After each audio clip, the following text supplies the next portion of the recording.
let's talk about how reflecting pools work, or sometimes don't work. And before I get to that, I just need to update you that if you're here and following along with the Lincoln Memorial Reflecting Pool story on my YouTube channel here, there's no breaking news in this video. This is not an update or commentary on anything that's happened. I'm going to be talking about reflecting pools in general. It definitely applies to the Memorial Reflecting Pool as well. Do not click away yet. I know you're leaving because that's what you're here for, a lot of you. And you need to know something before you go, because if you're following along, if you're one of the 250,000 people that watched my video yesterday on the Lincoln Memorial Reflecting Pool, then I want to draw your attention to something very important. There was a problem with my last video, and I want to draw your attention to it because I think you might have missed it. In that video, I told you about how I was wrong, and I highlighted how I interpreted the data incorrectly and failed to do significant research and fact-checking into the situation, and as a result, I was quoted heavily in the media saying the wrong volume for the Lincoln Memorial Reflecting Pool as it sits to this current day. Just to be clear, prior to the 2010 to 2012 renovation, it was approximately 6.75 million gallons of water. And after, post the 2012 completion, it was just slightly under 4 million gallons. From this experience, I learned my lesson. I have to do a better job of making sure that the information that I'm consuming is being processed in such a way that I'm fact-checking, double-checking, making sure everything's accurate.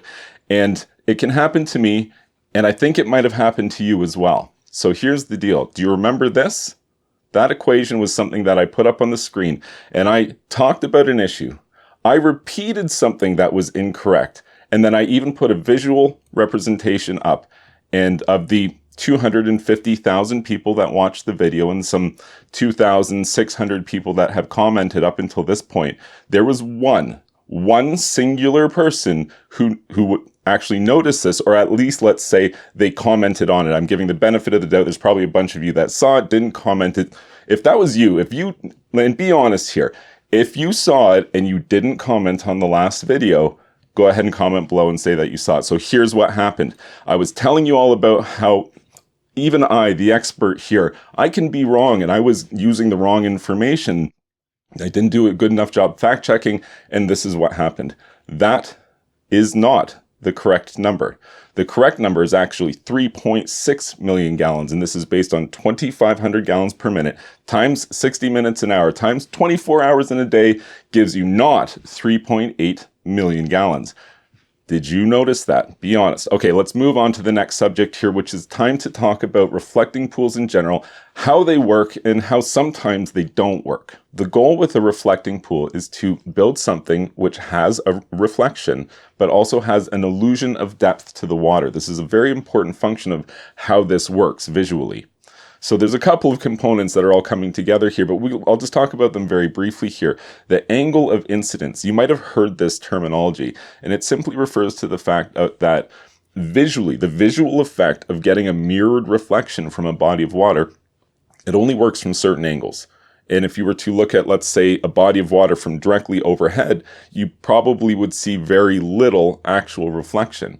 So the angle of incidence is directly opposite of the angle of reflection. So you have the plane, then you have the normal, and then you have the angle of incidence, and then you have the angle of reflection. So this is the physics behind how you're visually able to see a reflecting surface. So this works optimally when you have a low angle. So by that I mean, like in photography, where the light's coming from matters a lot to how you visually interpret things. So when the sun is low in the sky, so this would be at dawn and at dusk, you're going to have a better angle of incidence and a better angle of reflection versus middle of the day when the sun is directly overhead shining straight down. Basically, light bounces off a surface of water the same way that it arrived. If you're standing there and looking at a body of water and you're wanting to see a reflection and the sun is directly overhead, most of the light is bouncing straight upwards and you're not able to observe it from there. And so that's, in a nutshell, how it's working visually. It's not an accurate representation, but it should paint the image in your mind enough. The surface quality of the water is one of the primary factors which makes this whole thing work. And there's a number of things that, contribute towards this surface quality of water. Like, for example, there can't be any waves. If there's any waves in the water, the whole the whole light thing doesn't work because the light is reflecting off of a smooth surface, and so the light reflects in a predictable path. If it hits a turbulent or an uneven surface, there will be light scattering, and the light will no longer continue on in the direction of travel. It will be redirected in all kinds of different directions, thereby disrupting the reflective image. So no ripples is important, but so is clear water, because clear water reflects light best. The reflection works best when the water is invisible, essentially. And anytime where the water is not visible, for example, like with an algal bloom, something like that, then you're going to not be able to have the same quality of visual reflection to the image. Again, instead of hitting the smooth water with a predictable reflective surface, there are microscopic things interrupting that light and causing the light to scatter in different directions. So no ripples equals a clearer image. Having water which is essentially invisible equals a clearer image. The third thing which I would say helps to create a clear image is a dark bottom on the interior surface of the basin of the reflecting pool. A dark bottom in the interior surface of the reflecting pool would function to enhance the reflection image by absorbing light versus reflecting light, which a lighter interior surface color would be more inclined to do. So the dark bottom is something that you can choose and control, and the clarity of the water is something that is managed through water chemistry and mechanical filtration of the water. But ripples in the water, that is something that's a little bit harder to control. Even the wind just casually blowing is going to cause ripples in the water, right? So there are measures that you take to try to help control this, and primarily that's going to be adding to the depth of the water column. Very shallow water is going to be more inclined to have drag from the wind blowing across the surface, allow the surface to move. If it's a deeper water column, some of that energy is going to be transferred into the deeper water column. And the best, way that I can help you to picture this in your mind would be picture having like a tarp, and the tarp's just flapping in the wind, right? And it just responds and reacts to every little bit of that wind movement. Now, if you had let's say a heavy carpet soaked with water, that thing hardly moves at all. And it's because of the additional weight and the additional mass holding down that surface layer that prevents it from just flapping like the lighter tarp. If you're picturing that, you're essentially picturing what's happening here as the wind blows and drags across the surface of the water, and the deeper the water, the more calming the effect on the surface. Another standalone benefit of having a deep center to the basin and a shallow edge is that material that is sunk into the bottom will have the inclination to consolidate towards the center, where you can have submerged suction outlets which can draw that material to the pump room and help you filter it and remove it from the pool. So what, just make reflecting pools super deep? No, that's actually not normally what happens. Normally, they're as shallow as you can make them while still getting a way of satisfying the rest of the site conditions. There's a bunch of considerations here, and I've talked about that a lot in regards to reflecting pools recently. When you change things like a dark interior surface color versus a light one, that will have an impact on the relative water temperature, because the darker surface is going to absorb more sunlight. The depth of the water is also a serious consideration here, because if you make the water too shallow, again, you're going to be affecting the temperature quite a lot. If it was really shallow and really dark and really sunny, that water is going to be really warm, and you're probably going to have a challenging time keeping algae at bay. If you give algae everything it needs, like stagnant warm water and nutrients like phosphorus and nitrate, this is what it needs. That's what plants crave, and it's gonna grow. So the reason why we don't just make reflecting pools super, super deep, because that's what helps them to reflect the image best, is because part of how we're going to manage that water, I mentioned water management through chemistry and mechanical filtration earlier. In order to accomplish that in an effective way here, something we're going to have to account for is the turnover rate. You need to turn over the water, which means simply to filter the contents of the body of water. And so if you would have one turnover of water, you would take a 10,000 gallon body of water, you would put 10,000 gallons through a filtration set, and you will have achieved one turnover of that body of water. The physics behind how the water, you're drawing water from a fixed vessel, and you put it through a filtration set a little at a time and then return it to that body of water. It immediately diffuses, and then you have a mixture of some water which has been filtered and some that hasn't been filtered yet. So when you filter 10,000 gallons of water in a single turnover, you didn't actually filter all of the water. You filtered approximately 63% 85% of the water. On the second turnover, you've achieved approximately 86% of the water being filtered at least one time.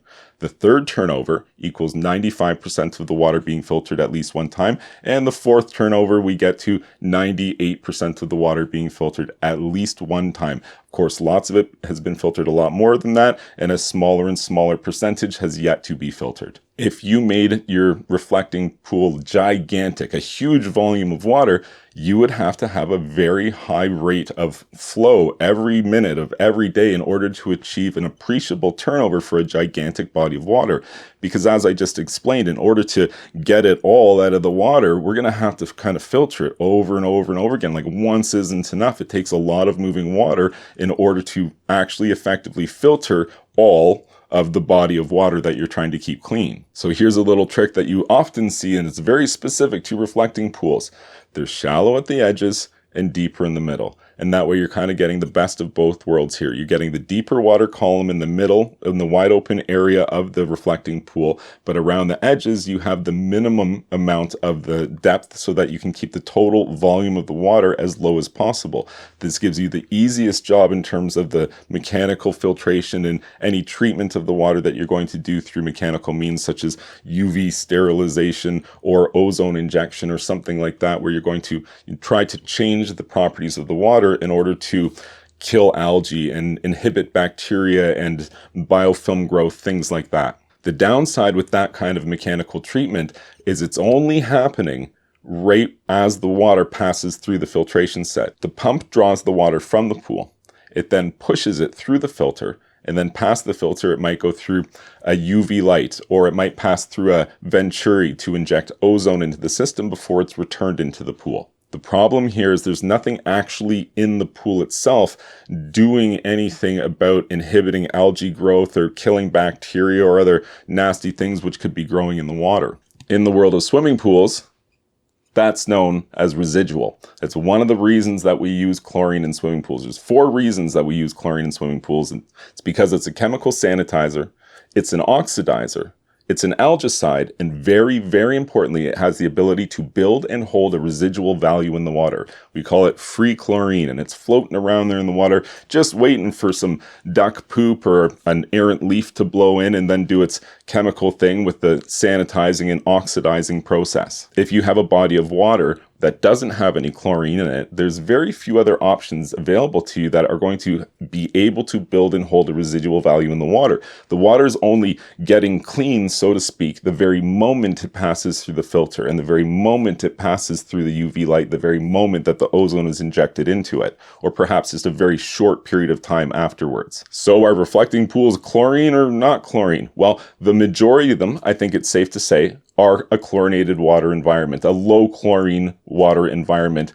Very few of them operate from completely free of a chemical sanitizer like chlorine. The reason why is it's more challenging. It's probably better for local wildlife and things like that. And certainly you wouldn't use chlorine in something like a koi pond or anything where you're trying to encourage plant matter and fish growth, bugs, things like that. Chlorine's not really good for any of those. It creates a sterile environment that is inhospitable to those things. So while most reflecting pools do use a chlorinated water environment, an example here is the Lincoln Memorial Reflecting Pool, which I've been talking a lot about recently, does not use chlorine. So the reason why is because it's a big open environment. There's a lot of wildlife that occupy this aquatic space, and you wouldn't want to be using, like even low levels of chlorine would not be ideal for that situation. It would be more eco-friendly to use something like ozone injection and UV light sterilization. And, there's other things, like you've probably heard of the nano bubbler system, or maybe things you haven't heard, like a hydroxyl radical generator. There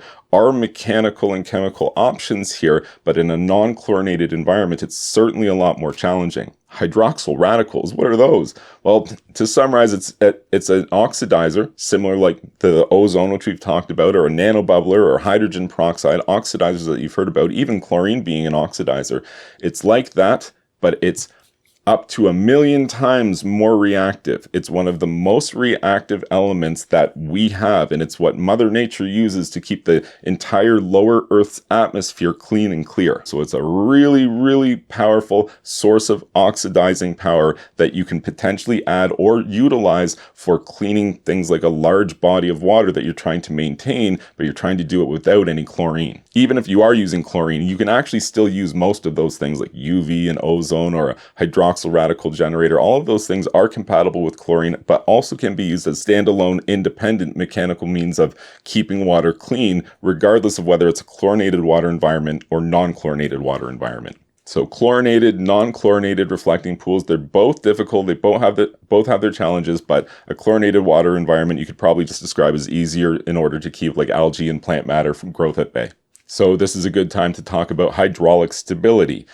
We kind of touched on it earlier in a way when I was talking about the depth and the volume of water here. The more water that you have, the more hydraulic stability that you have. If you have a chemical reserve in the water like chlorine, it takes a lot more duck poops to use up all that chlorine. If you have a very, very low amount, then any introduction of foreign material at all is going to consume any available sanitizer that you have in the water. So you have a larger body of water that can just account for and accommodate more physical debris before you're doing things like depleting the amount of chemical sanitizer available. Do you know what else hydraulic stability contributes to, or is something that you definitely consider?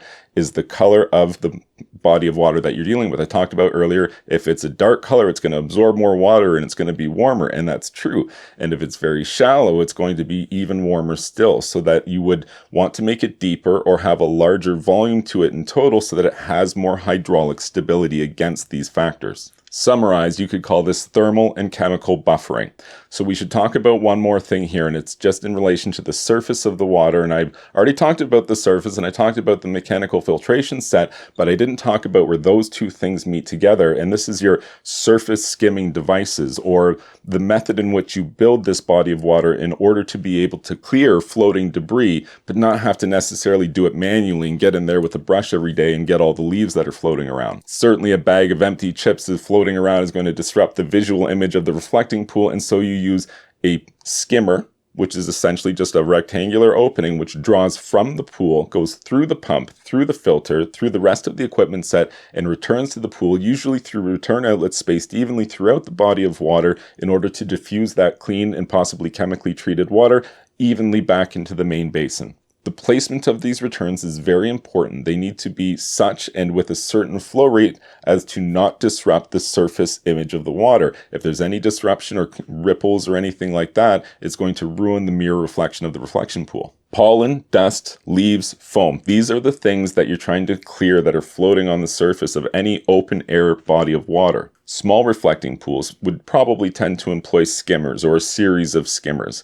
But for a large body of water, that's just not enough. You'd need dozens, 100 or more skimmers, and that's just not practical. And so these systems tend to use an edge overflow skimmer system. An edge overflow is very easy to picture. Just picture whatever body of water you're talking about, and now just keep filling it up until it overflows, and congratulations, you just created an edge overflow skimmer system. That water that escapes the vessel, so to speak, doesn't actually. It flows into a trough or a containment vessel where it can be piped and connected to the pump and the rest of the filtration system, and that is where the water is drawn from for the pump versus through a skimmer attached to the body of water itself. So I think we've covered a lot of ground here about reflecting pools. I'd be surprised if you didn't learn at least something here about how reflecting pools work and the mechanics and physics of how all these things go together to create this beautiful mirror reflection image that you're seeing. If you like this video, please give it a thumbs up, subscribe to my YouTube channel here, and you can check out my website, swimmingpoolsteve.com.